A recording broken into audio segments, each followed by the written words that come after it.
So today we are going to talk about the topic that is RNA. Previous lecture में we were talking about DNA और अभी अपन आगे चलते हैं, we'll talk about the RNA. So what is the major difference between RNA and DNA? ठीक है, so difference ये है कि DNA is considered as a genetic material. In most of the living organism, DNA serves as a genetic material, but RNA does not. ठीक है, we'll talk about the reasons why not. Okay, but पहले अपन RNA के बारे में बात कर लेते हैं कि RNA कितने टाइप के होते हैं और क्या क्या फंक्शंस परफॉर्म करते हैं. ठीक है, सो RNA is ribonucleic acid. RNA की बात करते हैं तो आरएनए होता है राइबोन्यूक्लिक एसिड, डीएनए होता है डीऑक्सीराइबोन्यूक्लिक एसिड. ठीक है,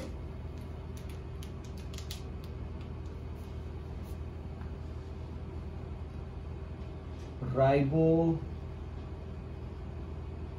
एसिड. ठीक है, तो it also serves as a genetic material for lower organisms, very lower organisms. Okay, so मैं लिख देता हूं RNA working as a genetic material and working as a non-genetic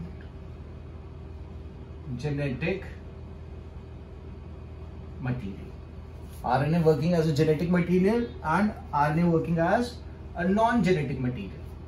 ठीक है, तो अगर मैं जेनेटिक मटेरियल की बात करता हूं यहां पे, तो जेनेटिक मटेरियल में we can take the examples of HIV.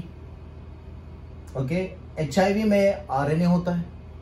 फिर I can talk about influenza. Okay, I can talk about influenza as well. We can also talk about TMV, that is tobacco mosaic virus.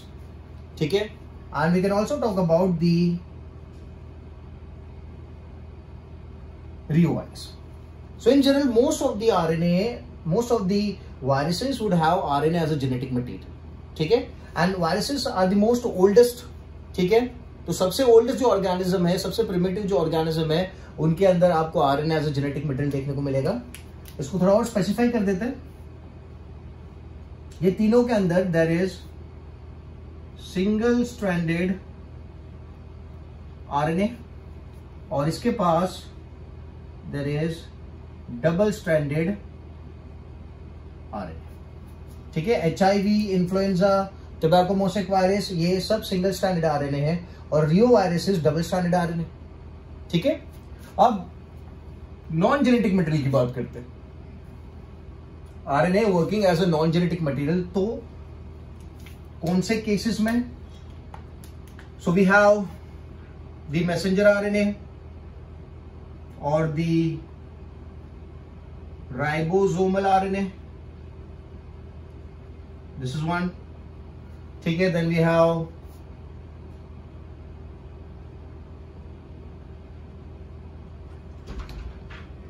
Messenger RNA and then we have the transfer RNA. ठीक है, so we have the ribosomal RNA, we have the messenger RNA and we have the transfer RNA. ये तीनों क्या है? Non genetic material है. they are not working as a genetic part. ठीक है, they are not helping in transferring information from one generation to another. ठीक है, so इन तीनों के बारे में बात कर लेते हैं, नॉन जेनेटिक मटेरियल के बारे में.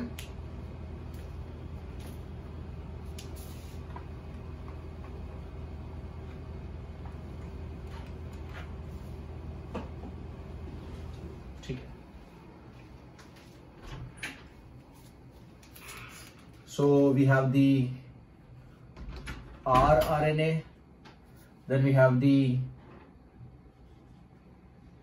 mRNA, and we have the transfer RNA. ठीक है, तीन कैटेगरीज हो गई.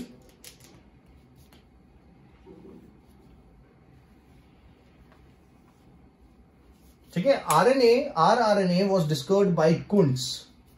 It was discovered by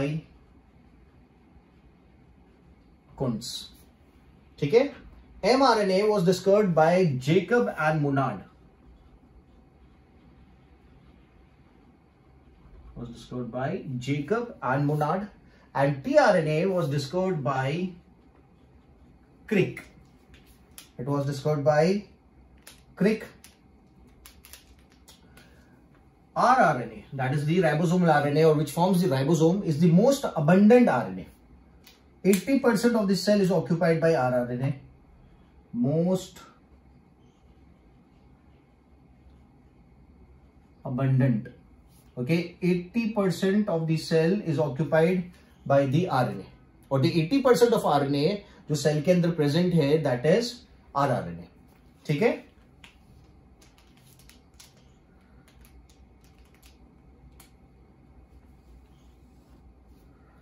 messenger RNA की अगर बात करते हैं, so they have the shortest life span. They have the shortest life span. ठीक है. और अगर टीआरएनए की बात करते हैं, तो this are the smallest RNA and the ones which are soluble. ठीक है. TRNA is the soluble RNA. ठीक है.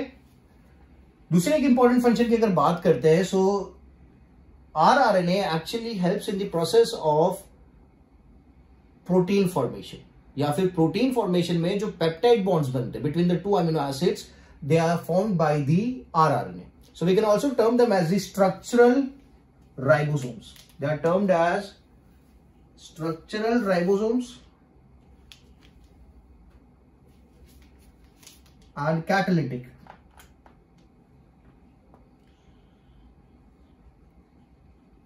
Structural ribosome and they are catalytic. Catalytic activity में क्या था, तो मैं लिख देता हूं formation of peptide bond between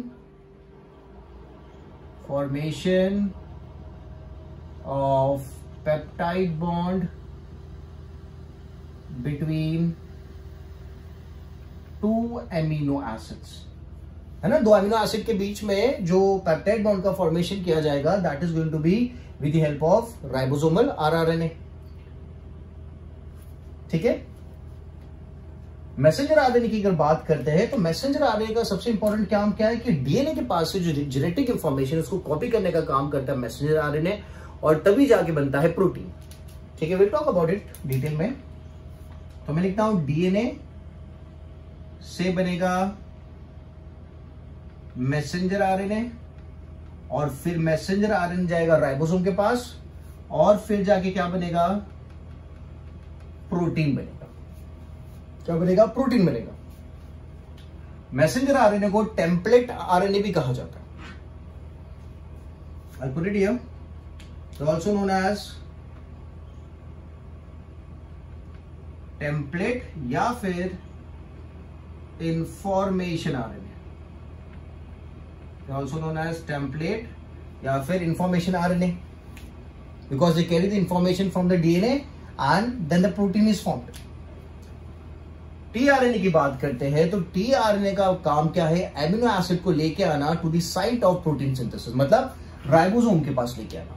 ठीक है. तो मैं यहां पर लिखता हूं the function of tRNA is to bring amino acid to the site of protein synthesis.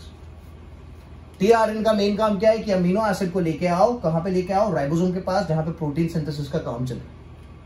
Clear है. ठीक है. So this is the basic difference between the rRNA, ribosomal RNA, messenger RNA, tRNA, discovered by Kuntz, discovered by Jacob and Monod, discovered by Crick. Most abundant, 80% of the RNA that is found in the cell is the ribosomal RNA. It is a structural ribosome or catalytic ribosome because ये एक biochemical process के through amino acids के बीच में peptide bond का formation करता है. ठीक है. मैसेंजर आरएनए की अगर बात करते हैं, दे have the shortest life span. क्यों शॉर्टेस्ट? क्योंकि इनका मेन काम क्या है, क्या डीएनए के पास से जेनेटिक इंफॉर्मेशन कॉपी करो, लेके आ जाओ, राइबोसोम को दे दो, इतना ही काम है. So they have the shortest life span. इसीलिए we also term them as a template और इंफॉर्मेटिव आरएनए. ठीक है. सो डीएनए से बनेगा मैसेंजर आरएनए, मैसेंजर आरएनए, और मैसेंजर आरएनए से बनेगा प्रोटीन राइबोसोम के पास जाके. This is the smallest RNA. ये जो आरएनए है स्मॉलेस्ट आरएनए है और सोल्यूबल भी है, और इसका काम क्या है, अमीनो एसिड को लो, साइटोप्लाज्म में से उठाओ और जाके डिलीवर करो at the site of protein synthesis, that is the ribosome. Ribosome के पास जहां प्रोटीन सिंथेसिस का काम चल रहा है वहां पर जाके डिलीवर कर दो। ठीक है, so let's move ahead. So ribosomal RNA की बात करते हैं तो आपको पता है ribosomal RNA that is going to form ribosome. Ribosomal RNA क्या बनाता है, राइबोसोम बनाता है। ठीक है, और राइबोसोम की अगर मैं बात करता हूं, ठीक है,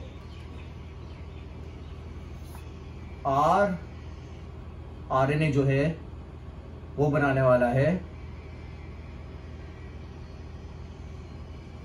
राइबोसोम। ठीक है, और राइबोसोम के बारे में अगर पता है अपन को, सो लोअर स्टैंडर्ड में आपने पढ़ रखा था यार, प्रोकैरियोट्स के पास जो राइबोसोम है और जो यूकैरियोट्स के पास राइबोसोम है दोनों अलग अलग है। Prokaryote and eukaryote. ठीक है, प्रोकैरियोट्स एंड यूकैरियोट्स दोनों के पास राइबोसोम अवेलेबल है, और ये दोनों राइबोसोम्स क्या है, अलग अलग या डिफरेंट। तो प्रोकैरियोट के राइबोसोम को कहा जाता है 70S और यूकैरियोट्स के राइबोसोम को कहा जाता है 80S। ठीक है, अब 70S में दो सब यूनिट्स होते हैं, small sub unit and large sub unit. ठीक है, small sub unit, large sub unit, same goes for the 80S। तो जो स्मॉल सब यूनिट है दैट इज 30S और जो लार्ज सब यूनिट है दैट इज 50S। ठीक है, small sub unit is 30S, large sub unit is 40S। You don't need to add them up, मैंने पहले भी बोला था, अभी बोल रहा हूं, एडिशन नहीं करना होता है। S is the Svedberg's constant. ठीक है, जो सेडिमेंटेशन के रेट को डिटरमिन करता है। ठीक है, तो और ये जो स्मॉल सब यूनिट है, ओके, स्मॉल सब यूनिट के पास क्या क्या चीजें अवेलेबल है, तो इसके पास है 16 single stranded sRNA, 16S RNA, 16S rRNA बोलेंगे। S is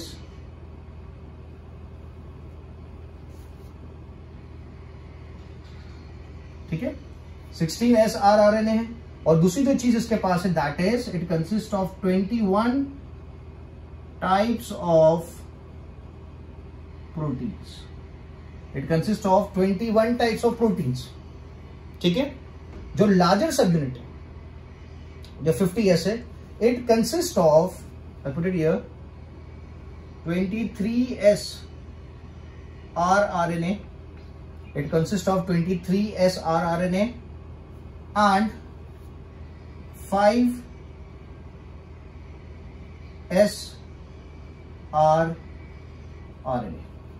ठीक है, 23S है और फिर 5S rRNA भी इसके पास अवेलेबल है। और प्रोटीन्स की अगर बात करते हैं, सो यहाँ पे प्रोटीन्स कितने अवेलेबल है, 32 proteins, 32 types of proteins available, 32 types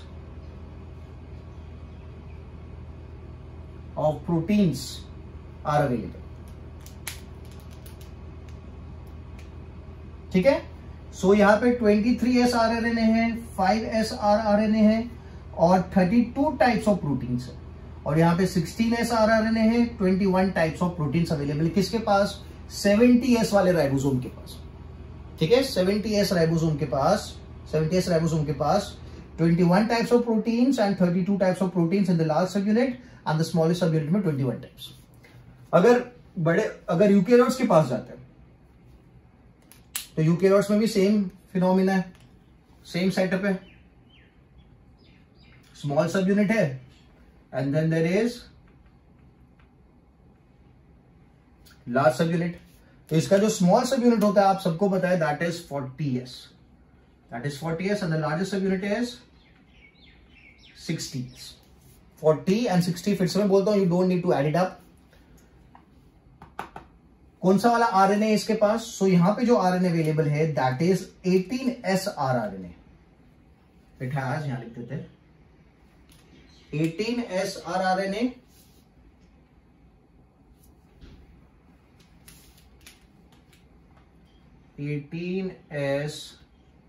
rRNA, and it consists of 33 types of proteins. It consists of 33 types of proteins. ठीक है, और अगर लार्ज वाले यूनिट की बात करते हैं,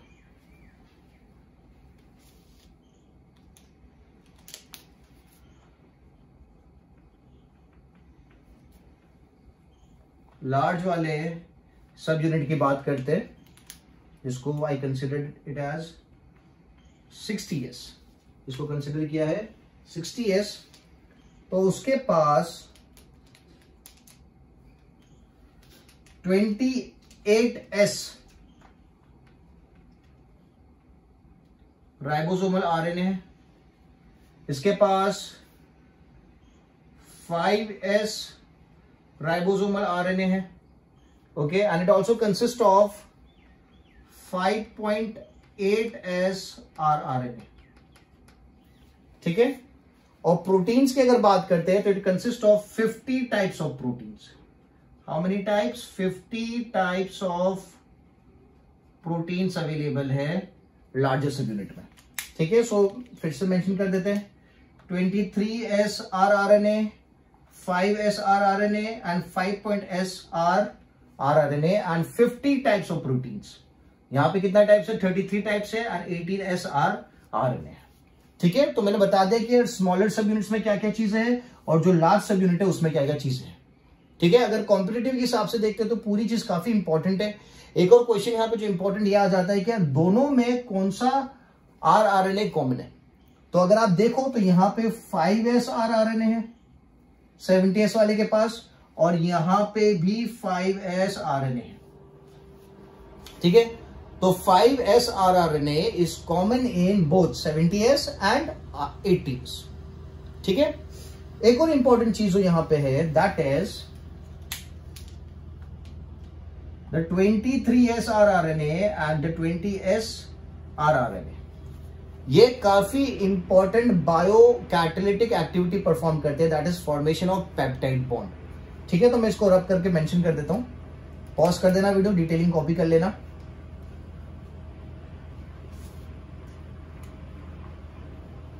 So what do we have? We have 23S rRNA and 28S rRNA.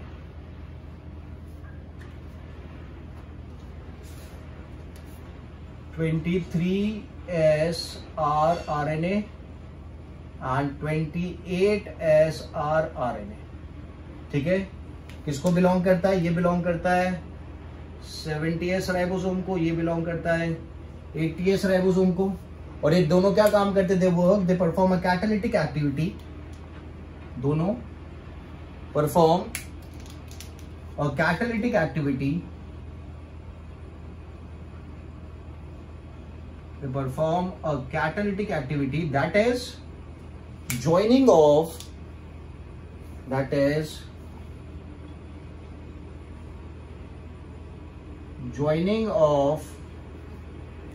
two amino acids, joining of two amino acid through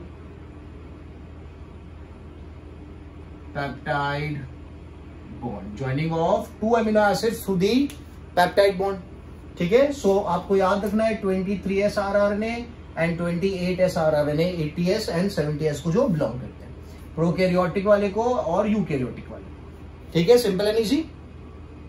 तो जो बॉन्ड फॉर्मेशन है that is going to be done by this two rRNA, ठीक है। They would lead to the formation of enzymes जो इस process को perform करेंगे। अब आते हैं अपन दूसरे टाइप के पास, that is the messenger RNA, that is the messenger RNA. अभी मैसेंजर आरएनए की अगर मैं बात करूं,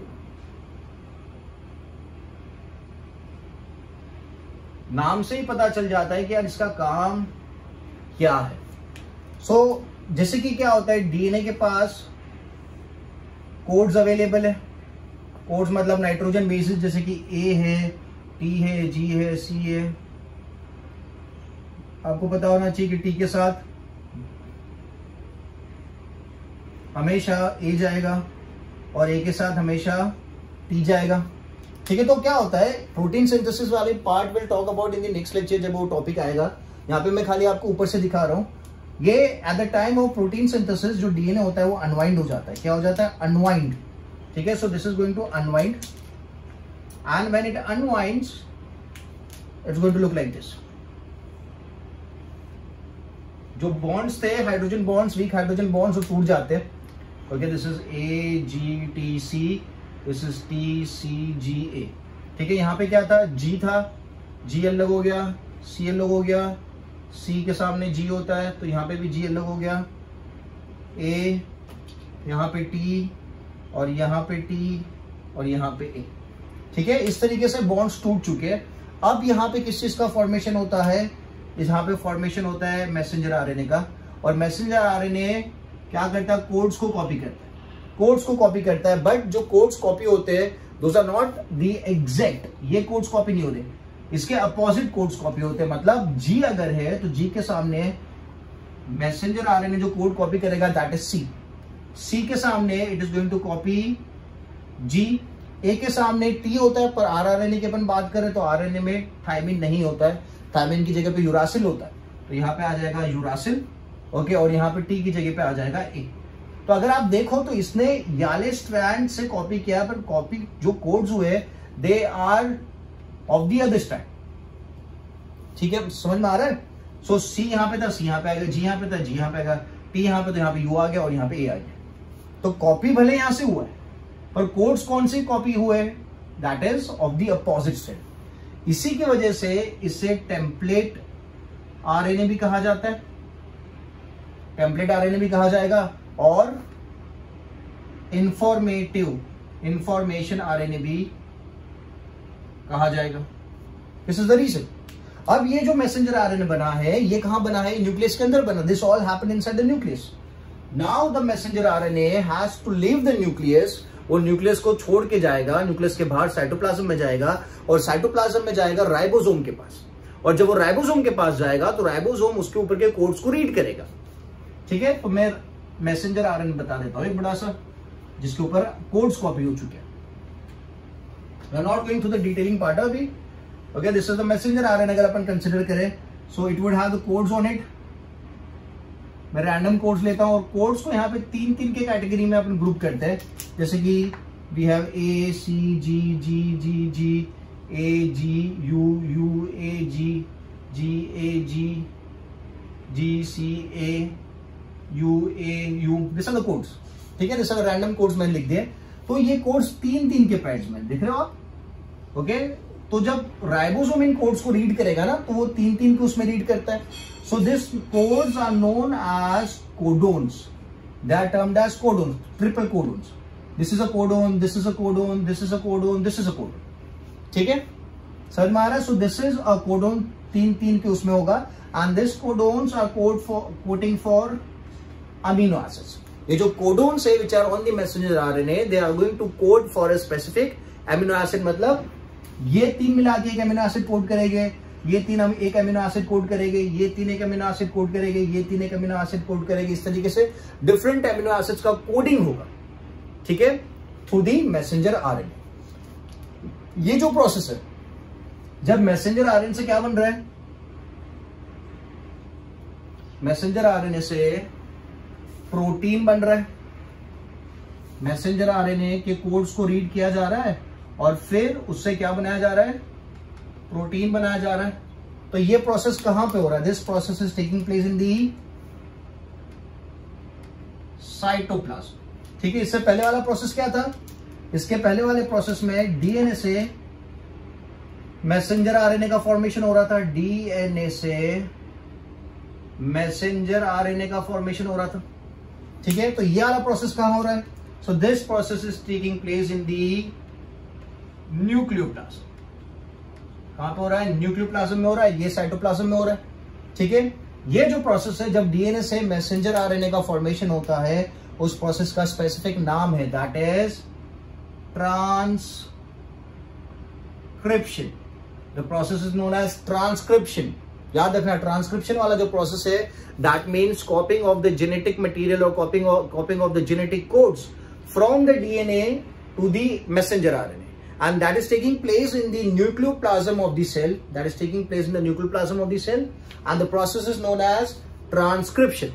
उसी तरीके से मैसेंजर आरएनए जो बन गया है, उस मैसेंजर आरएनए से जो प्रोटीन बनाया जाएगा that is taking place in the cytoplasm, और मैं लिख देता हूं स्पेसिफिक कहां पे, तो राइबोसोम कर रहा है ये काम, and this process is known as translation. This process is known as translation, मतलब जो भी कोड्स को मैसेंजर आरएनए लेके आया था उसे ट्रांसलेट किया जा रहा है, उसको ट्रांसलेट करके क्या बनाया जा रहा है, उससे प्रोटीन बनाया जा रहा है। ठीक है, सो कोडोन्स आपको याद रखने, codons are going to be present on the messenger RNA and this codons are going to code for specific amino acids. ठीक है, सिंपल एंड इजी। तो ये दोनों जो मैंने स्टेप्स लिखे, transcription is going to take first, then translation, they are the important steps of protein synthesis. We'll talk about it when we are dealing with the topic of protein synthesis. अभी ज्यादा detailing की requirement नहीं है। ठीक है, अभी आपको इतना पता होना चाहिए, सिंपल एंड इजी। साइटोप्लाज्म में ट्रांसलेशन, ट्रांसक्रिप्शन न्यूक्लियोप्लाज्म में हो रहा है। ठीक है, सो नाउ मूविंग अहेड, अब कौन सा वाला आरएनए अवेलेबल है अपने पास? So we have the tRNA. Okay, tRNA की अगर बात करते हैं तो अब लिखा था स्मॉलेस्ट आरएनए है। Okay, tRNA that is transfer RNA, tRNA is transfer RNA. अगर उसकी बात करें तो उसका 2D स्ट्रक्चर जो है, 2D स्ट्रक्चर जो अपन देखेंगे was given by और is given by हॉली। किसने दिया है स्ट्रक्चर?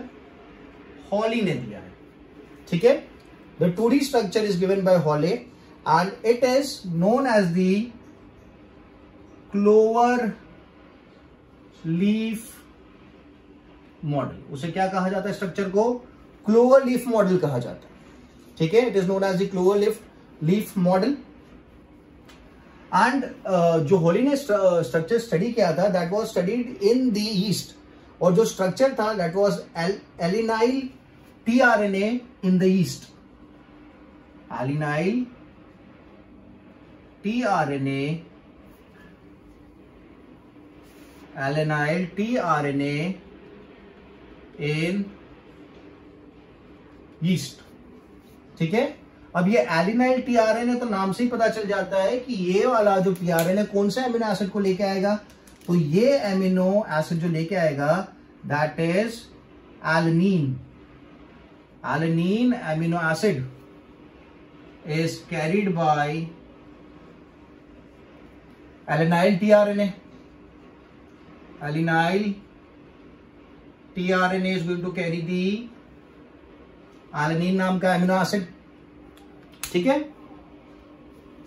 ठीक है, and it consists of the transfer RNA consists of 77 nitrogen bases. It consists of 77 nitrogen bases. ठीक है, अब एक इंटरेस्टिंग बात ट्रांसफर आरएनए के बारे में यह है कि ट्रांसफर आरएनए में आपको फोल्डिंग देखने को मिलेगी। You will observe folding in the structure. ठीक है, किस तरीके से फोल्डिंग देखने को मिलेगी? Copy this down. ठीक है, तो let's say this a long strand है अगर आरएनए का, if this a long strand of RNA let's say like this. ठीक है, और उसके ऊपर क्या हो गया? कोड्स हो गए। It is going to have different codes available. ठीक है, डिफरेंट कोड्स अवेलेबल हो जाएंगे। सो लेट्स से यहाँ पे ए जी टी तो नहीं आएगा, यू होना चाहिए, यू सी है, और कहीं पे दूर एक और कोड जो इसके कॉम्प्लीमेंट्री, तो अगर ए का कॉम्प्लीमेंट्री में देखूं तो that's going to be, let's say यहाँ पे अपन ले लेते हैं, ए का कॉम्प्लीमेंट्री यू होता है, सी का कॉम्प्लीमेंट्री जी होता है, यू का कॉम्प्लीमेंट्री ये होता है, यहां पे मैं जी ले लेता हूं, और जी का कॉम्प्लीमेंट्री सी होता है। तो अगर ये स्ट्रैंड ऐसी लंबी है और कहीं पे कॉम्प्लीमेंट्री कोड्स अवेलेबल है, मतलब ए बाइंड करता है ना यू के साथ जो अपन ने देखा था, ओके, सी बाइंड करता है जी के साथ, तो क्या हो सकता है कि ये दोनों लूप बना सकते हैं। दे कैन फॉर्म और लूप और and they can become double stranded. किस तरीके से ये दोनों क्या हो जाएंगे, एक दूसरे से बाइंड कर देंगे, there would be hydrogen bond formation between them.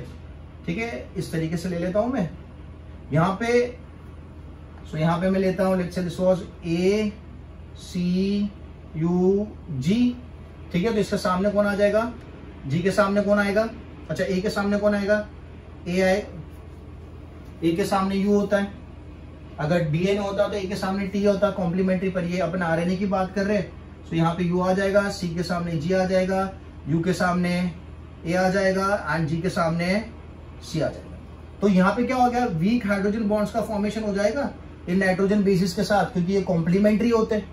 ठीक है, तो ये स्ट्रक्चर इस तरीके से फोल्ड हो जाता है because there are complementary codes present. क्योंकि कॉम्प्लीमेंट्री कोड्स प्रेजेंट है तो ये स्ट्रक्चर क्या हो जाएगा, फोल्ड हो जाएगा। ओके, और half of it would look like this. अभी पूरा स्ट्रक्चर मैं बनाता हूं। ठीक है, तो जहां पे इस पार्ट को कहा जाता है, दिस इज द स्टेम।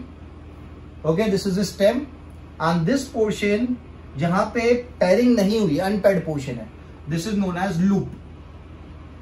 ठीक है, सो दिस इज अनपेयर्ड क्योंकि ये यहां पे कॉम्प्लीमेंट्री कोड्स नहीं थे, तो this is unpaired and this portion is paired. This portion is paired क्योंकि यहां पे कॉम्प्लीमेंट्री कोड्स अवेलेबल थे तो पेयरिंग हो गई। All together this is known as the R. All together this is known as the R. ठीक है, अब आप यहां पे क्या देख रहे हो कि जैसे कि आप डीएनए की बात करते हो, डीएनए में भी आपको इस तरीके से बॉन्ड दिखते हैं, बट डीएनए में there are two strands available.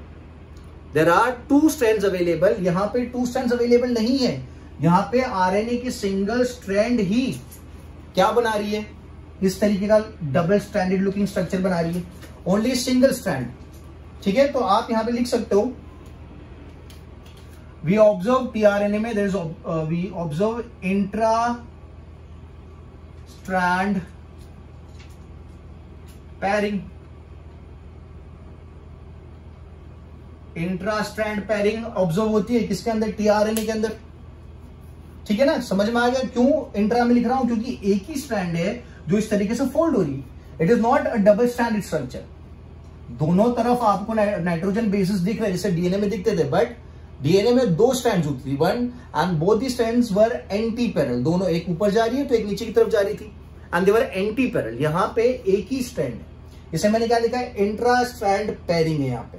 ठीक है, यहां पे मेंशन कर देते because only single strand forms pairing. Only single strand forms pairing, इसलिए this is known as intra strand pairing. ठीक है, समझ में आ गया।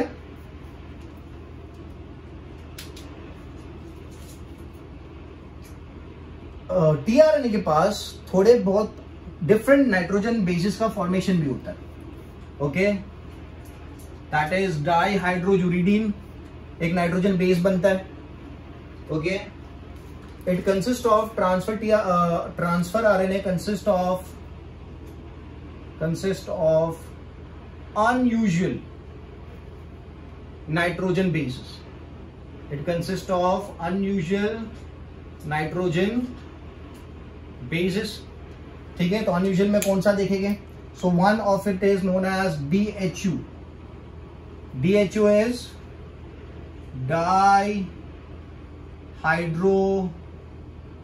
dihydrouridine. Then we have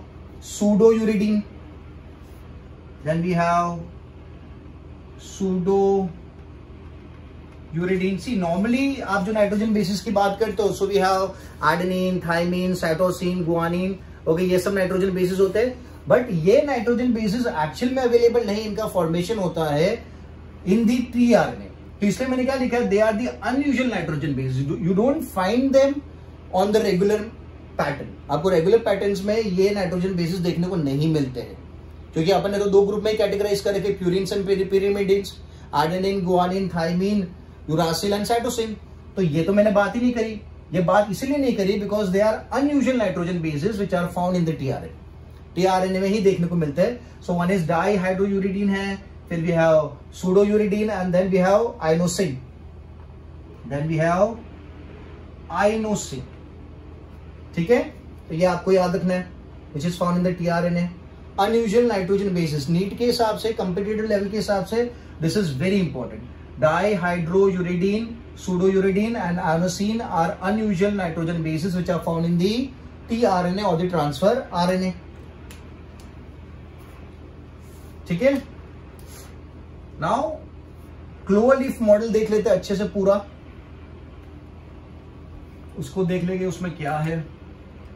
तो अभी मैं जो बात कर रहा था, कॉम्प्लीमेंट्री नाइट्रोजन बेसिस अवेलेबल होने की वजह से क्या होता है कि जो स्ट्रक्चर है मैसेंजर आरएनए का वो फोल्ड हो जाता है।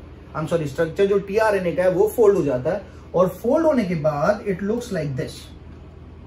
ये जो स्ट्रक्चर है इसको क्लोवरलीफ मॉडल कहा जाता है। ऊपर से वो ओपन होता है,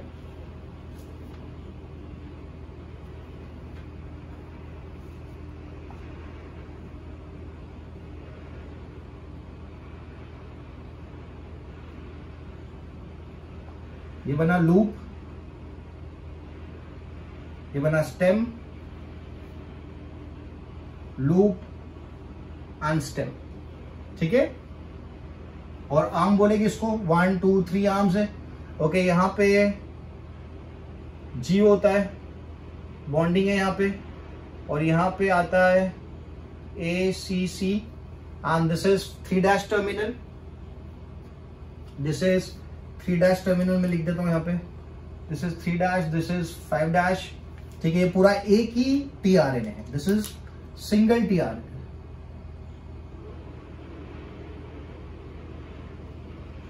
ठीक है। और यहां पे एक चीज अवेलेबल होगी, विल टॉक अबाउट इट, ठीक है। तो ये जो स्ट्रक्चर है this is known as the cloverleaf model, this is known as the cloverleaf model, जिसका ये वाला एंड जो है 3' एंड जो है that is amino acid binding site, this is the amino acid binding site. यहां पे अमीनो एसिड आके बाइंड करता है, ठीक है। ये वाला जो लूप है, ये स्टेम है, ये लूप है, पूरा आर्म है, ठीक है। This is known as the DHU loop, okay. This is the stem portion, ठीक है। This is known as T-Psi-C loop, this is known as the T-Psi-C loop, ठीक है, ठीक है। This is the stem portion, यहां पे amino acid bind हो रहा है, इसलिए we term this arm as the acceptor arm, क्योंकि यहां पे अमीनो एसिड को एक्सेप्ट किया जाता है। So this is known as the acceptor arm, this is the acceptor arm. ये वाला जो है T-Psi-C loop, this is actually ribosome binding loop, और यहां पे ये बाइंड करेगा किसके साथ, राइबोसोम के साथ बाइंड करेगा, ठीक है। और ये जो है दैट इज DHU डाईहाइड्रोयूरिडीन लूप की अगर बात करें, जो अपन ने अनयूजुअल नाइट्रोजन बेस बोला था, वो आपको यहां पे लूप में देखने को मिलेगा। तो ये क्या करता है, DHU loop binds with the enzyme known as amino acyl synthetase. DHU loop binds with amino acyl synthetase, ठीक है। कौन सा एंजाइम है, अमीनो असाइल सिंथेटेज, जिसका काम क्या है, इसका काम यह है कि it helps in activation of amino acids, it helps in activation of amino acid. मतलब अमीनो एसिड को अगर यहां पे बाइंड करवाना है तो पहले आपको अमीनो एसिड को एक्टिवेट कराना पड़ेगा। तो अमीनो एसिड को एक्टिवेट कराने का काम कौन करता है, अमीनो असाइल सिंथेज नाम का एंजाइम करता है, ठीक है। और ये एंजाइम को अटैच कौन करता है, DHU loop that is present on the transfer RNA, that activates the amino acid, ठीक है। यहां पे एक और लूप अवेलेबल होता है which is known as the variable loop, okay। ये वेरिएबल लूप चेंज होता रहता है, this variable loop keeps on changing, ठीक है। so this is a variable loop, this is the variable loop, ठीक है। और यहाँ पे आप नीचे की तरफ अगर देख रहे हो, ठीक है, सो मैंने आपको मैसेंजर आरएनए के ऊपर जो 3 के पेयरिंग बताई थी उसे कोडोन कहा गया था। यहाँ पे भी कोड्स अवेलेबल हो गए, जैसे मैं यहाँ पे लिख देता हूँ CUC, ठीक है। तो ये जो 3 कोड है ये बाइंड करते हैं किसके साथ, मैसेंजर आरएनए के साथ बाइंड करते हैं, ठीक है। So this is termed as anti codon, this is termed as anti codon. ये जो 3 है इन्हें एंटी कोडोन कहा जाएगा, ठीक है। और जो मैसेंजर आरएनए के पास अवेलेबल था that is known as codon, ठीक है।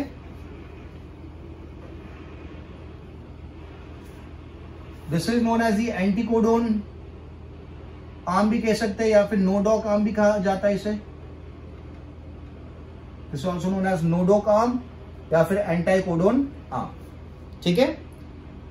So this structure that is the 2D structure, it was given by Holle, okay, and it is the clover leaf model of tRNA.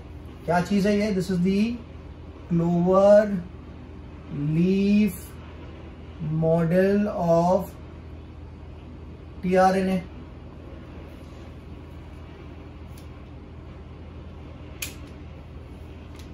ठीक है, simple and easy. तो मैं फिर से एक बार समझा देता हूं। ये एक tRNA है जो क्या हो चुका है, उसको कॉम्प्लीमेंट्री पेयरिंग मिलने की वजह से वो क्या हो चुका है, बाइंड हो चुका है। जैसे कि मैं यहाँ पे दिखा देता हूँ, जैसे G है तो यहाँ पे अपन ले लेते हैं CGUA, तो यहाँ पे आ जाएगा UACGC।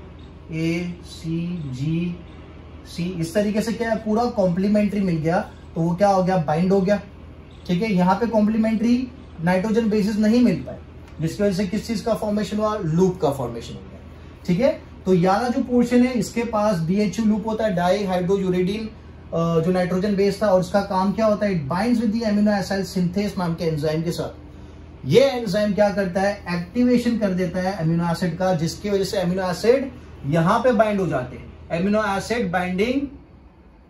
एसिड बाइंडिंग साइट के ऊपर आके बाइंड हो जाते हैं। इसी की वजह से ये जो आर्म इसे कहा जाता है एक्सेप्टर आर्म कहा जाता है। ये जो दूसरा आर्म जो दिख रहा है, जिसको आपने T-Psi-C लिखा हुआ है, okay, T-Psi-C, T stands for thymine, ठीक है। अभी आप बोलोगे सर थाइमिन तो राइबोसोम में होता ही नहीं है, थाइमिन तो आरएनए में होता ही नहीं है, but this is a modified thymine, this is a modified thymine, इसलिए it is known as ribothymine psi C. This is not a regular thymine, आपको याद रखना है। ये जो थाइमिन में यहां पे दिखाया है मैंने, दिस इज द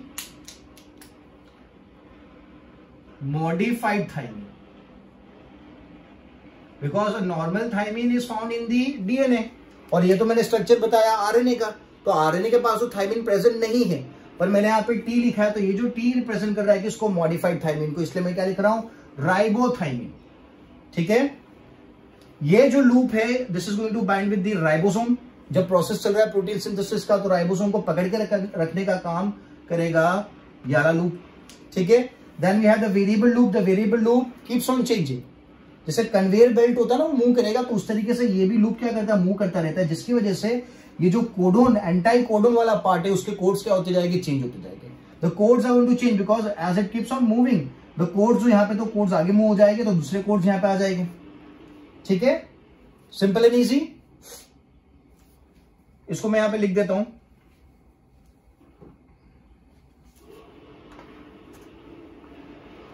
सो आप डायग्राम कॉपी कर लेना पॉज करके video.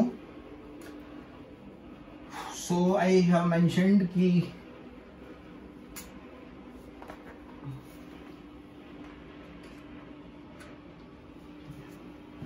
so the modified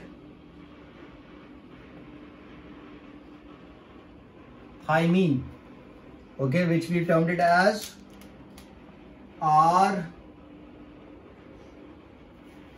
ribothymin, which we termed it as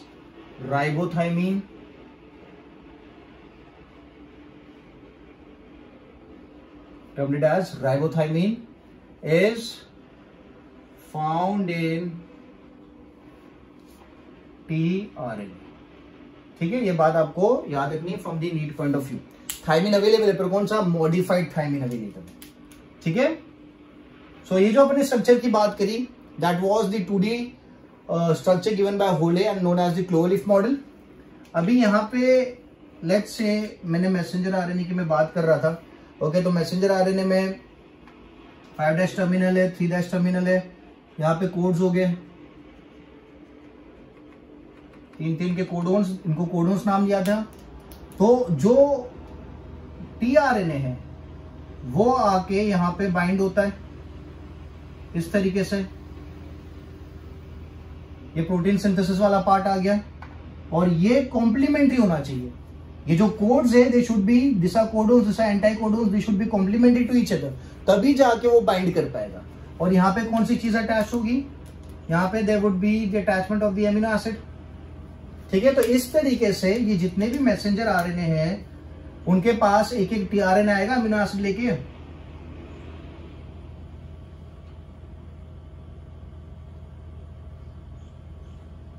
ठीक है,